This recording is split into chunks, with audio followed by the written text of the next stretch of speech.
Hello mga kabato! Kamusta kayo? So today, syempre may isi-share na naman ako sa inyo. Yung isa kong patient kanina, lagi siyang hypertensive pre-dialysis or mataas ang kanyang blood pressure bago siya sumalang. After 30 minutes yan, for sure, bababa na ang kanyang blood pressure within 80 to 60 millimeters per mercury. Dahil nga kami as a nurse, nakikita namin kayo 3 times per week, 2 times per week, na gagamay na namin kung ano yung mga condition nyo. Siyempre, different patient, different case, different complication, iba-ibang pag-adapt. So, itong patient ko na to, alam ko na siya ay prone for hypertension. So, para ma-prevent ang any kind of complication to the patient, kami as a dialysis nurse ay nag-i-intervene na kami agad. For me, I'm doing, kanina ginawa ko sa kanya is, hindi ko muna siya hinatakan for the first 30 minutes. 500 ml lang po ang tinarget ko for the 4 hours of dialysis session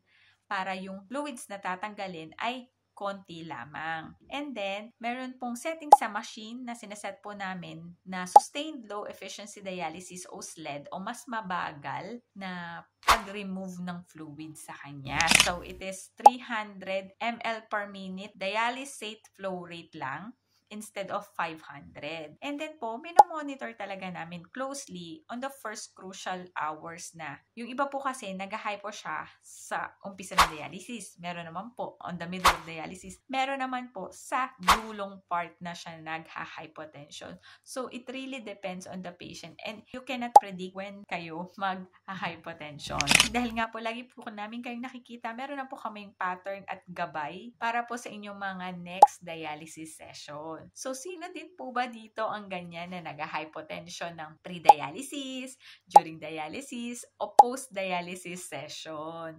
So, i-comment nyo lang po dyan sa baba ang inyong mga ginagawa at ng inyong nurse kapag po kayo nag-hypotension. So, for me po, kapag po ganyan, ina-activate ko ang minimum ultrafiltration sa machine. Pine-place ko po ang patient on Trendelenburg position or ang posisyon na mas mataas ang paa kaysa sa ulo. Nagbibigay po ako ng saline bolus. It's either 100, 200. Depends po sa inyong blood pressure. At syempre po, i-monitor natin closely si patient para it will prevent the possible complications na maaaring mangyari kapag sobrang bumaba ang inyong blood pressure during dialysis. So, ayun lang mga kabato. Kung isa din po kayong pasyente na lagi nag-hypotension or bumababa ang blood pressure, kahit po pagdating nyo pa lang ay sobrang taas, biglang bababa, please comment down below at ano po ang inyong mga ginagawa para ma-prevent ito.